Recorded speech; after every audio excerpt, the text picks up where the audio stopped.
Lockdown से पहले गीता के घर का नजारा कुछ ऐसा था कि रोहन ऑफिस जाता था और शिवन स्कूल। जिनके घर से जाने के बाद गीता काम खत्म करके बाकी समय आराम करती थी।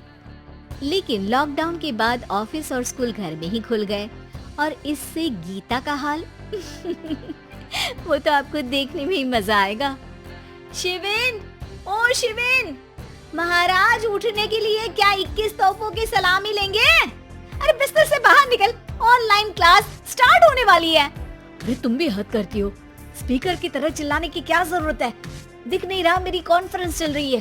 अब कैमरा और स्पीकर ऑन कर रहा हूँ, मुझे कोई शोर नहीं चाहिए। इस पर जैसे ही रोहन लैपटॉप का कैमरा और स्पीकर ऑन करता है तभी कुकर की सीटी बजती है। करा लो अब इसे चुप, लॉकडाउन नहीं हुआ, मेरी मौत का फरमान जारी हो गया। दोनों बाप बेटे ने नाक में दम किया हुआ है। ऐसा बोलकर गीता वहाँ से शिविन के कमरे में पहुँच जाती है, जहाँ शिविन अभी भी सो रहा होता है। ओ आलसी, अब अगर 5 मिनट में नहीं उठाना तो आज तेरा गेम और यूट्यूब कैंसिल। माँ की बात सुनकर शिविन बिना 1 मिनट गंवाए उठ खड़ा होता है। उठ गया, अभी नहाकर भी आता हूँ। ये नाटक कहीं और, मुंह पर गीला कपड़ा मार और पढ़ने बैठ। शिविन की ऑनलाइन क्लास स्टार्ट हो जाती है, जिस पर गीता उसे वहाँ बिठाकर रसोई में चली जाती है। थोड़ी देर में उसे कमरे से कुछ आवाज सुनाई देती है, जिसे सुनकर वो कमरे में वापस आती है। हाय राम, मुझे क्लास अटेंड करने के लिए बोला था, कैमरा ऑफ करके बिस्तर पर नाचने के लिए नहीं बोला था।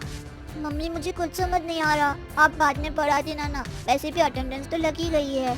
हाँ बेटा जरूर, बन जा तो अभी से हम सबका बाप बन जा। अरे नहीं मतलब कहाँ से लाते हो इतना दिमाग, और पढ़ाई करते हुए ये चला कहाँ जाता है?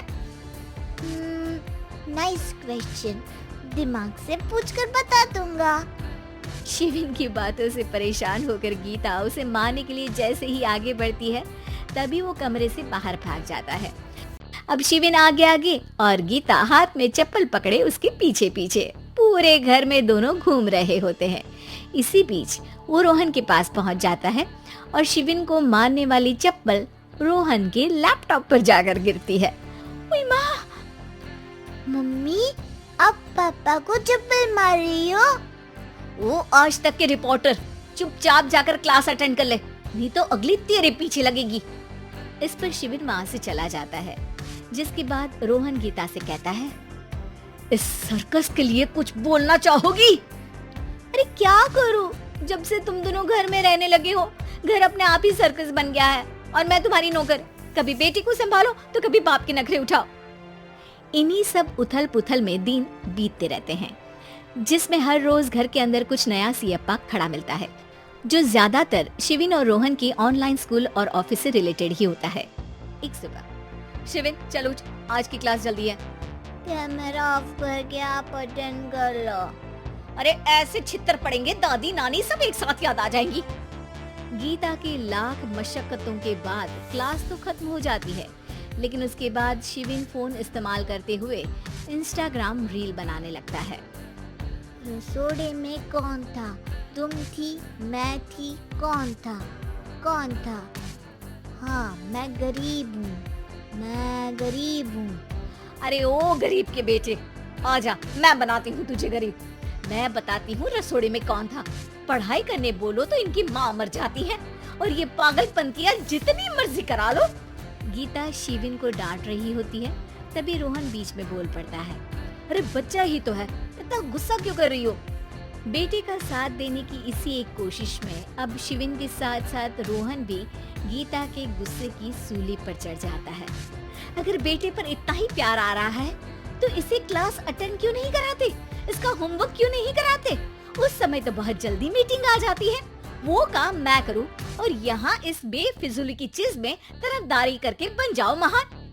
हे भगवान, कोई तो इनके ऑफिस और स्कूल खुलवाओ, मैं इन्हें और घर में नहीं सह सकती। अरे कुछ और मांग लेती, क्योंकि तुम्हारी ये विश इस साल तो पूरी होने से रही, कोरोना।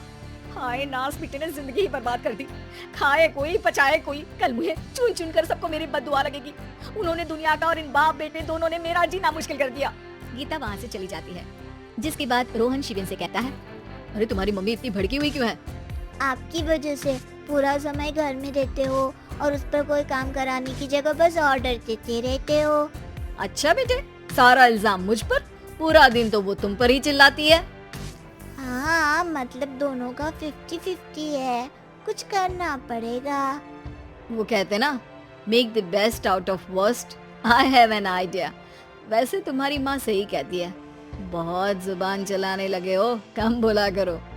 अगली सुबह रोहन और शिविन अपनी गलती को सुधारने के लिए गीता के उठने से पहले घर का आधा काम खत्म कर देते हैं, जिसे देखकर गीता खुश हो जाती है और फिर बाकी बचा काम वो तीनों मिलकर पूरा कर लेते हैं।